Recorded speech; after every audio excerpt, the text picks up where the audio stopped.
রান্নার গ্যাসের অকাল দেখা দিয়েছে। গ্যাস সিলিন্ডার সরবরাহ করার দাবিতে বুধবার বেলা 12:30 নাগাদ গ্রাহকদের পক্ষ থেকে মাথাভাঙ্গা মহকুমা শাসককে লিখিত অভিযোগ প্রদান করা হয়। গ্রাহকদের অভিযোগ, বিভিন্ন সময় রান্নার গ্যাস বুকিং করার পর তাদের গ্যাস দেওয়া হচ্ছে না, এমনকি ডিএসসি নম্বর থাকা সত্ত্বেও গ্যাস ডিস্ট্রিবিউটর তাদের ফিরিয়ে দেওয়া হচ্ছে।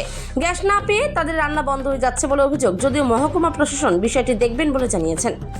মাথাভাঙ্গা থেকে উৎপল অধিকারীর রিপোর্ট, বিগ নিউজ বাংলা। বিষয়টা কিসের জন্য আসছেন আপনারা? গ্যাসের জন্য আসছি আমরা। গ্যাসের সমস্যার জন্য আসছি। কি সমস্যা? গ্যাসের কি সমস্যা? আমরা তো মনে করো দীর্ঘদিন থেকে গ্যাস ব্যবহার করি, আর আমাদের তো উজালা গ্যাস না, আমাদের মনে করো কেনা গ্যাস, ইন্ডিয়ান গ্যাস আর কি। আমরা এতদিন মনে করো আমাদের বাড়ির পাশে যে গ্যাস মনে করো এজেন্ট থাকে, তাদের কাছে মনে করো আমরা গ্যাস নেই। এখন মনে করো এতদিন মনে করো ভালোই ছিল, এই যে মনে করো 2-3 মাস থেকে মনে করো সমস্যা দেখায়। আমরা গ্যাস চাই, আমাদেরকে মনে করো গ্যাস দেয় না। আমাদের নাম্বার চলে আসে, হ্যাঁ আমরা গ্যাস বুক করি না, নিজের থেকে গ্যাস বুক হয়ে যায়। আমরা গ্যাস বুক করতে গিয়ে দেখি যে আমাদের গ্যাস আগাম বুক হয়ে আছে। এখন যখন মনে করো আমরা জানতে চাই, তখন বলে যে অনেক সময় মনে করো হয়ে যায়, আমরাও জানি না। আচ্ছা ঠিক আছে, গ্যাস যখন বুক হয়ে গেছে তাহলে গ্যাসটা আমরা নিব, আমাদের দরকার আছে। এখন যখন গ্যাস আনতে যাই তখন মনে করো অনেক সমস্যা দেখার পরে টাইম সময় দিতে মনে করো আগের গ্যাসটা দিয়েছিল। এখন আবার মনে করো আমাদের গ্যাস বুক হয়েছে, হওয়ার পরে এখন আমরা যাই যে ডিএসসি নাম্বার চলে আসছে। ডিএসসি নাম্বার না দিলে নাকি গ্যাস পাওয়া যায় না।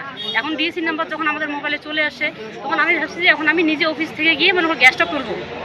এখন 3 দিন থেকে আমি ঘুরতেছি, আমার মোবাইলে ডিএসসি নাম্বার চলে আসে। এখন আমি আসছি যে আমি ডিএসসি নাম্বার দেখাই, আমি রিসিভ বার করে আমি নিজের থেকে গ্যাসটা নিয়ে যাবো।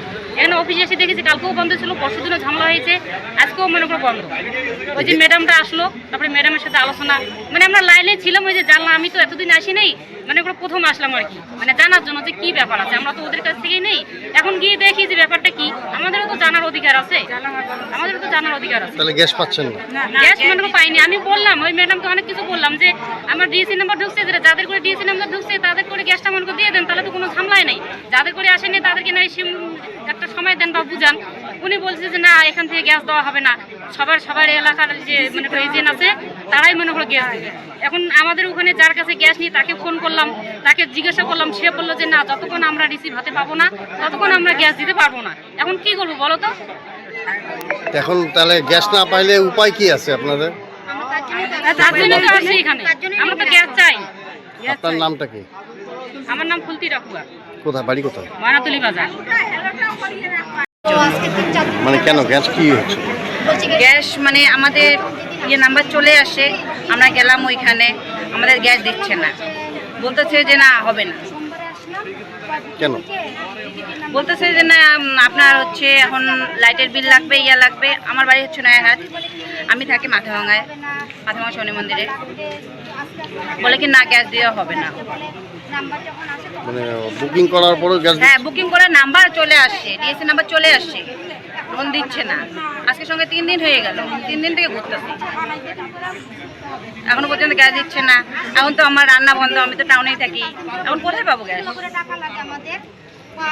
তাই এইচডি অফিসে এসে? হ্যাঁ, এইচডি অফিসে আসি, দেখি কি করা যায়। নামটা কি?